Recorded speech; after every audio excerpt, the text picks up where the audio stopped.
iloji ham bu vaziyatda qolmagan.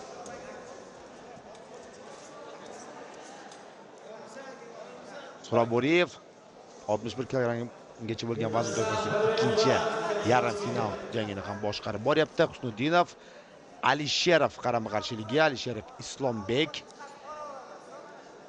Toshkent viloyati vakili va uning raqibi Husniddinov.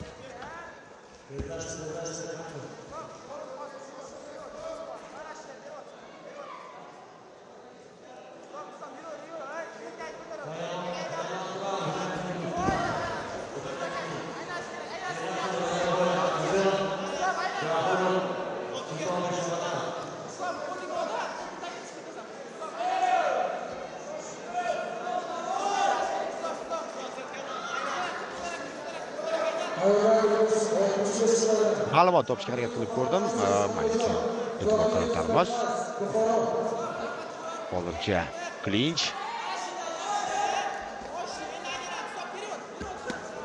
Negaki klinchdan chiqish jarayonida Alisherov zarba yo'llashga muvaffaq bo'ldi. Islombek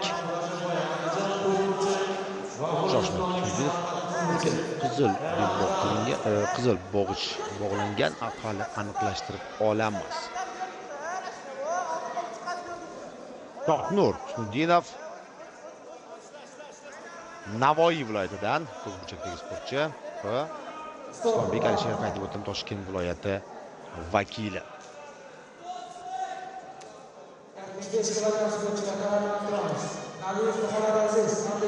Dastlabki raund yakuniga yetdi.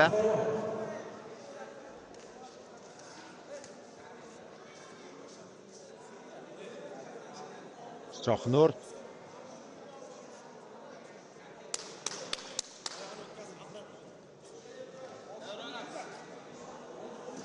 ko'rsatmalar olindi. Birinchi raunddan bilish qiyin baribir biroz qaysi sportchi ustunlikka ega bo'lganligini. Kechagina o'smirlardan chiqib kelgan sportchilar, aksiyada 17 yoshgacha bo'lgan jangchilar. Sababi pas egilgan holda boshqa zarba yo'llash mumkin emas.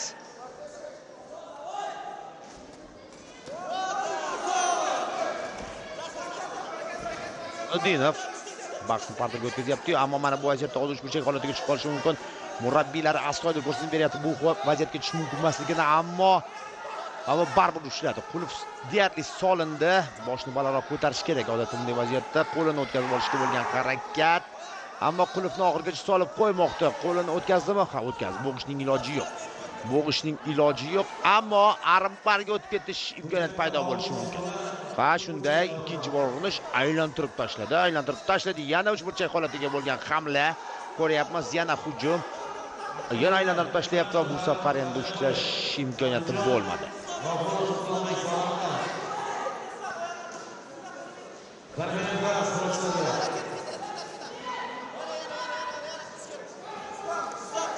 Gard asta sekinlik bilan qo'lini olib ichkariga tashlamoqchi bo'lmayapti. Arimparga harakatni amalga oshirdi Alisherov.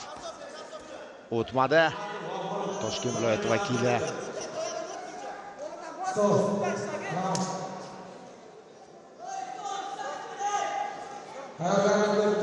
ikkinchi raund ham yakuniga yetdi.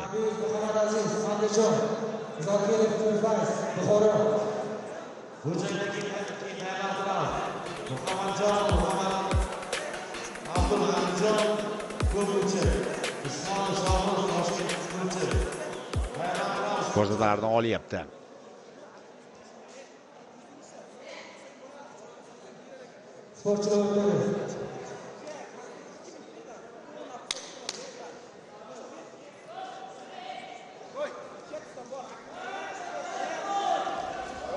Ikkinchi hal qiluvchi raund. Bilmadim ochig'i, bu yerda hakamlar baholab berishadi albatta.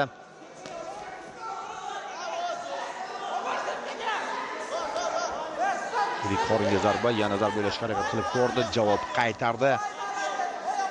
Islombek Alisherov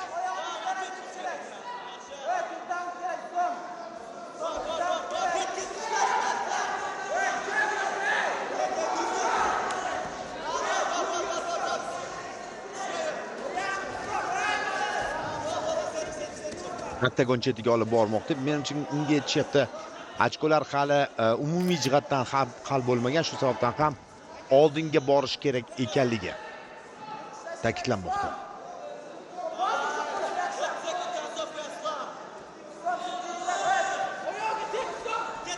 Takedown. Yon tarafdan nazorat. Mana endi Gilyotina anakonda olindimi? Yo'q, qo'l orqali qolib ketibdi. Qo'li qolib ketgan vaziyatda esa bo'g'ishning iloji boricha juda qiyin. Katta ko'lamdagi kuch sarflanadi. Dodinov endi oldinga tashlanyapti. Yana bir takedown. Takedown emas, ko'proq bahsni partaga o'tkazish holati.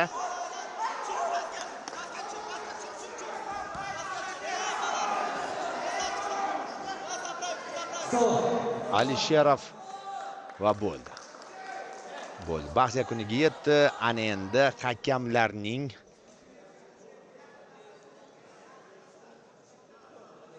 qarori kerak bo'ladi. Sonaboriyev.